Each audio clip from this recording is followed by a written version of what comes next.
In our headlines for this evening, locally, interim injunction granted barring use of new boundaries pending an appeal, and Alexandra Hospital begins information systems upgrade. The details are straight ahead.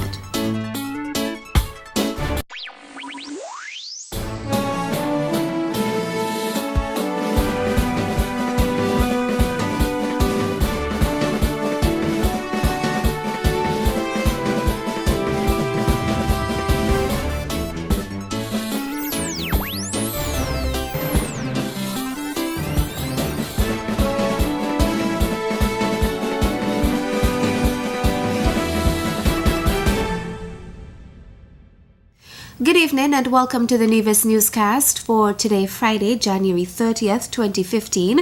I am Bronte Swanston Hendrickson. The Eastern Caribbean Supreme Court has granted an interim injunction barring any action from being taken on new constituency boundaries pending an appeal of a High Court ruling on Tuesday. That ruling by High Court Justice Marlene Carter found that the signing of the proclamation changing boundaries and its subsequent gazetting on January 16th was in order. She also overturned another injunction blocking use of the new boundaries pending a judicial review.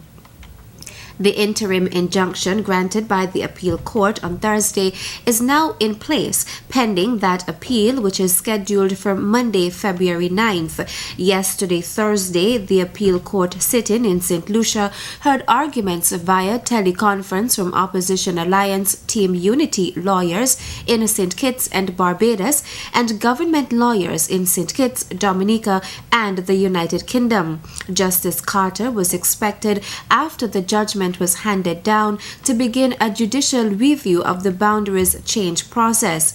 Lawyers were expected to learn today if she will begin hearing the review or await the ruling of the appeal court. A special sitting of the High Court was held this morning to formally welcome newly appointed resident High Court judge in the Nevis Circuit, Justice Lorraine Williams. Here's more in this report. A special sitting was held today at the High Court in Charlestown to officially welcome Her Ladyship, the Honorable Justice Lorraine Williams. Delivering the opening remarks was Her Ladyship, the Honorable Justice Marlene Carter. It gives me great pleasure to formally welcome Justice Lorraine Williams as a permanent member of the bench of the Eastern Caribbean Supreme Court. She is, of course, no stranger to the Federation of St. Christopher and Nevis in particular, as she has presided in this very court in an acting capacity for just about 1 year now. However, familiarity ought not to breed contempt, and it is indeed most appropriate that we mark both the permanent appointment of Justice Williams as well as her continued assignment to the Nevis Circuit.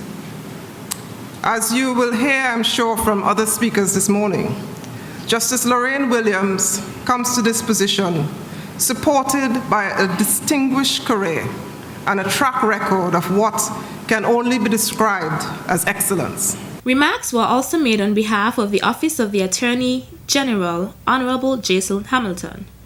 Also giving brief remarks were Queen's Counsels, President of the St. Kitts and Nevis Bar Association, Charles Wilkin, Tapley Seaton, Emile Ferdinand, Theodore Hobson, and Anthony Gonzalez. Also delivering brief remarks were senior members of the Bar Association, Myrna Walwyn, Jeffrey Nisbet, Chesley Hamilton, Oral Martin, and Dahlia Joseph Rowe. Her Ladyship, the Honorable Justice Lorraine Williams, pledged to be fair and just. What sort of judicial philosophy do I hold? And what kind of judge will I become? Well, trying to answer those questions could keep us here all day. And I'm not sure that I'm even able to answer those questions. But what I do know is with respect to every decision that I make, whether it is granting or denying a simple application or writing a 100-page judgment, I will endeavor to perform my duty without fear or favor, with an honest determination always to be fair and just in accordance with the law. Also in attendance were Deputy Governor General His Honor Eustace John, Premier of Nevis, the Honorable Vance Emery, Deputy Premier, the Honorable Mark Brantley, Ministers of the NIA, President of the Nevis Island Assembly, the Honorable Farrell Smithen, and other members of the Nevis Island Administration. I am Felicia Library reporting. Thanks, Fredicia. Premier of Nevis, the Honorable Vance Emery, in a televised statement made last evening, spoke to issues which he says threatened the democracy and rule of law. Premier Emery says he made the statement out of concern for the Federation of St. Kitts and Nevis. The Nevis Island Administration, established by the Constitution of this country in 1983, has been thoroughly undermined by the federal government and has been disregarded, and that the people of Nevis will have to stand firm to ensure that what was gained by the blood, sweat and tears of some of our forefathers, that we do not allow this to go a-begging. We have seen the indecent haste and the disregard for due process in our parliament some 2 weeks ago, on the 16th of January 2015. We have seen the challenges in the court to that process of having constituency boundaries changed in a manner unprecedented.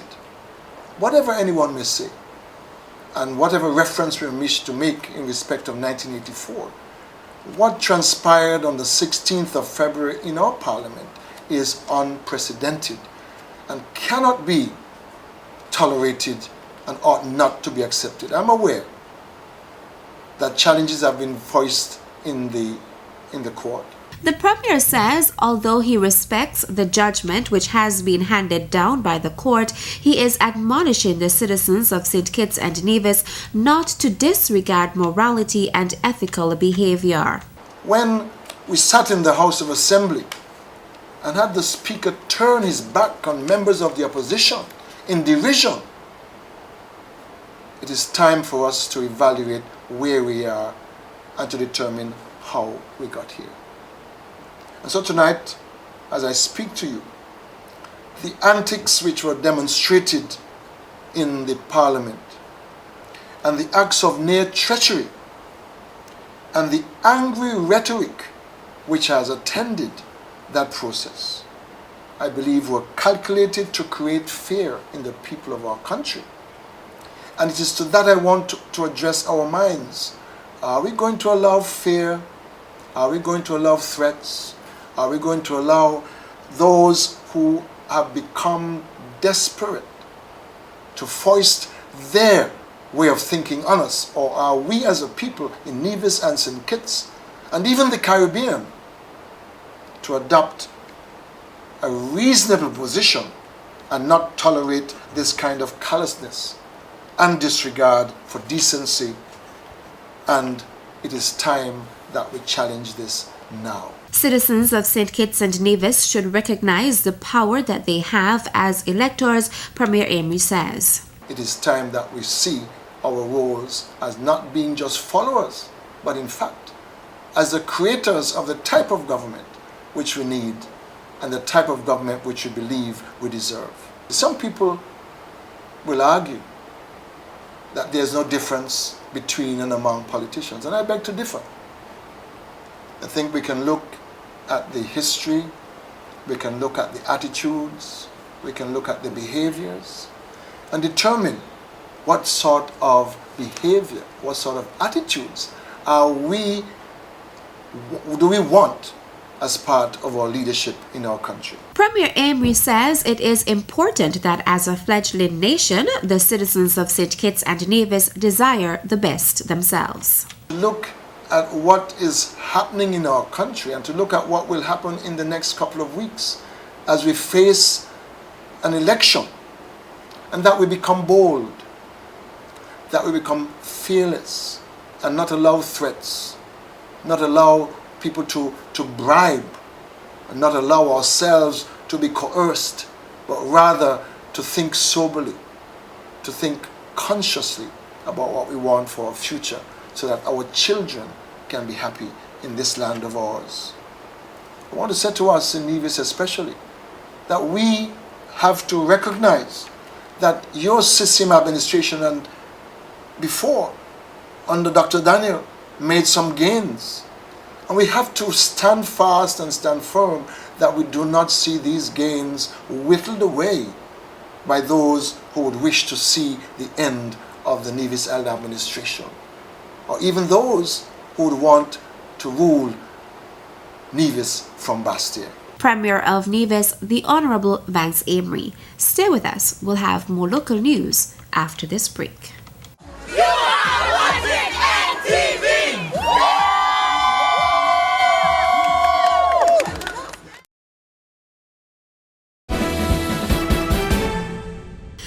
Welcome back.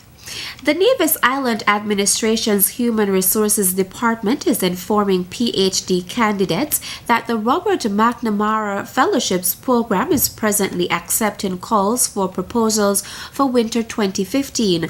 The Robert McNamara Fellowships Program, which was established in 1982 to honor the former president of the World Bank, offers funding for doctorate research. It is administered by the World Bank Institute and provides grants of up to $25,000 to PhD candidates from developing countries to conduct innovative development-related research at a host institution abroad. Research grants cover residence costs for a 5 to 10-month period in a renowned university or research center. Awardees must commit to return to their home country when their fellowship ends, to complete their PhD and to work. Applications for fellowships will be accepted until Wednesday, February 11th, 2015. For further details and to apply to the program, persons may access the World Bank Institute's website at wbi.worldbank.org/WBI/scholarships. A team of technicians from the Republic of China on Taiwan is currently on Nevis, assisting the Alexandra Hospital with its information systems upgrade. The Alexandra Hospital is one of several health facilities in the Federation which are involved in the project. We're very eager and excited to develop this initiative. It will run for the next 4 years or so. I want to say that we actually started this project last year, and it's almost a year in. The first phase will involve the upgrade of a few of our systems, including the pharmacy, accounting, and medical record systems. So there's a lot of data entry as part of this phase. But I guarantee you, at the completion of it, the healthcare workers and the patients, will also receive efficient care, and they'll be very grateful for this initiative. I know we pride ourselves on timely physician services, or hospital services, healthcare services in general, and we know that the population will really welcome this new initiative. The medical records upgrade, according to Permanent Secretary Nicole Slack-Libert, will also involve the issuing of identification cards to patients. So if someone presents to Alexandra Hospital, for example, sometime in the future, the physician will be able to see their medical history, and that's very important for follow-up care and ensuring that there are no negative drug interactions, etc. And beyond Alexandra, we know that we live in a single public health space, and patients access care both at Alexandra and at JNF, and also the health centers. And so if a patient was to go to JNF, then they would be able to, the physician there would be able to also see the information. And so we're excited about that opportunity for the information to be at hand. The current prescriptions a patient might be on, for example, any previous hospital admissions, all that information will be accessible. We really want to take the opportunity to thank the government of Taiwan once again. I express this thank you on behalf of the Ministry of Health and the Nevis Island Administration. According to the Permanent Secretary, this is the first phase of the project, and the Ministry of Health will continue to update the public as the project evolves. In more local news, I must say it was really a delight to see the custom officers taking time out, not only taking time, but they have taken their lunch hour out to come and assist us in serving our residents. We do look forward to this visit, and we want to say again thank you, and we hope that it becomes a biennial activity, not when they are celebrating their week, but at least a biennial. Maybe at Christmas time would be a nice time to make it the second time. Thank you again, and we do appreciate such an activity. That was nurse manager at the Flamboyant Nursing Home, Ina Sutton, expressing appreciation to staff of St. Kitts and Nevis Customs and Excise Department for visiting the nursing home's residents. The visit was one of several events held this week in observance of International Customs Day. Roger Fifield is the Nevis Division's Assistant Comptroller. We would have been here, I think, was in 2013, and we are really happy that we were afforded the opportunity to be back here again this afternoon. And the experience was a great one. We enjoyed what we did, and we are hoping that we could come back, sometime in the near future. We celebrated International Customs Day on the 26th of January, and we're having a week-long activities. On Monday, we had talks in school. Tuesday, we had a panel discussion held in St. Kitts. Wednesday, we had Exchange Day, Customer Officer Exchange Day. The week of activities is being held under the 2015 theme for International Customs Day, which is Coordinated Border Management and Integrated Approach for Connecting Stakeholders. Meantime, today, the Customs Department hosted its annual Open Day. The Customs Department's week of activities will climax tomorrow, Saturday, January 31st, with a fun day and beach affair at Cottleshell Beach on St. Kitts. That's it for tonight's edition of the Nevis Newscast. Thank you for viewing. Good night.